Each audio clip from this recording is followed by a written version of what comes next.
1000 वर्षापूर्वी काहीतरी एक ग्रंथ आहे, सावरकरांचं खूप छान वाक्य आहे, कुठलाच ग्रंथ चुकीचा नसतो, कारण तो ग्रंथ त्या काळानुसार लिहिला गेलेला असतो.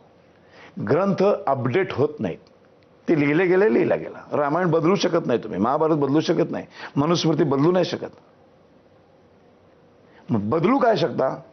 मोबाईल, घड्याळ, कारण ही टेक्नॉलॉजी आहे, हे तंत्रज्ञान आहे, हे विज्ञान आहे, हे सदैव अपडेट होत असतं. अशी घड्याळ पूर्वी नव्हती, आता घड्याळ असं आलं.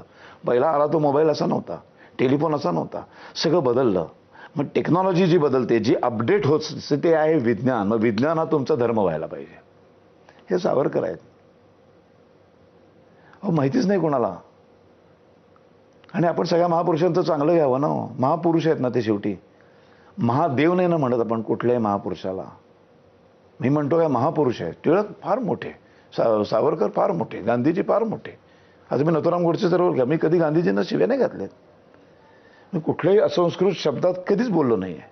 हां, मला त्यांचं जे पटत नाही ते नाही पटत, ते सुसंस्कृतपणे मी सांगू शकतो, मला हे नाही पटत. त्यांचा जो पराकोटीचा मुस्लिम लांगुलं चालन किंवा त्यांनी जी खिलाफत आंदोलनाला सपोर्ट केला, तो आपल्याला नाही पटला. ते नाही पटलं म्हणू शकतो ना आपण. नाही पोंक्षेजी, मला सॉरी, मी थांबवते. तुम्ही हे आज बोलताय की कुठल्याही महापुरुषाचा विरोध नाही, पण दुर्दैवाने गेल्या काही वर्षात जे महाराष्ट्रात झालंय त्यामुळे आज परिस्थिती अशी आली आहे की एक तर मी सावरकर भक्त असू शकते, किंवा मी गांधीवादी असू शकते, किंवा मला आंबेडकरांचा आदर असू शकतो. ही परिस्थिती आज आपल्या महाराष्ट्रात आली आहे. मला एकाच वेळी सगळे महापुरुष उत्तम आहेत, त्यांनी केलेलं काम उत्तम आहे, ही परिस्थितीच उरली नाही. आणि त्याला कुठेतरी म्हणजे जेव्हा आपण टोकाचा प्रत्येकच महापुरुषाबद्दल घेतो, त्या परिस्थितीला सगळे जबाबदार आहेत ना. हो, प्रश्नच नाहीये काही. आणि हे झालंय हे मी माझ्या सगळ्या व्याख्यानामध्ये सांगत असतो, माहितीये का. कुठल्याही महापुरुषाला शिव्या देणं बंद करा. इतिहास काढायला गेलं ना तर प्रत्येकामध्येच काय ना काहीतरी उणिवा दिसतील तुम्हाला. कोणी माणसं आहेत शेवटी. लोकमान्य टिळक असतील, सावरकर असतील, गांधीजी असतील, आंबेडकर असतील, फुले असतील, सगळे महापुरुष ही माणसं आहेत, पण उत्तुंग माणसं आहेत.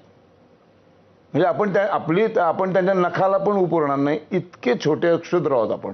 इतकी मोठी माणसं आहेत की त्यांच्या एका शब्दावर कोटी माणसं त्यांच्या पाठीशी उभी राहतात. एवढी ताकद आहे त्यांच्या. माझ्या घरातली माणसं नाही आहेत माझ्या पाठीशी,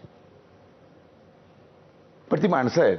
काहीतरी चुकत असेल, काहीतरी त्या काळात त्यांनी काहीतरी त्या परिस्थितीनुसार एखादं विधान केलं असेल, ते विधान तेवढंच मधलं काढायचं आणि आता बघा तुमचे सावरकर कसे बोलतात, बघा तुमचे फुले, असं नाही होऊ शकत हो.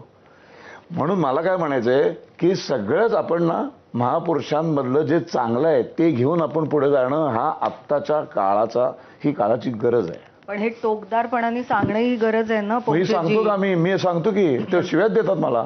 पण प्रॉब्लेम काय येतो, म्हणजे हे का होऊ शकत नाही असं वाटतं? हे होत नाही, राजकारण्यांना नकोय ते. हे पॉलिटिशियन करू शकत नाही, त्यांच्या हातात ताकद आहे. त्यांना त्याच्या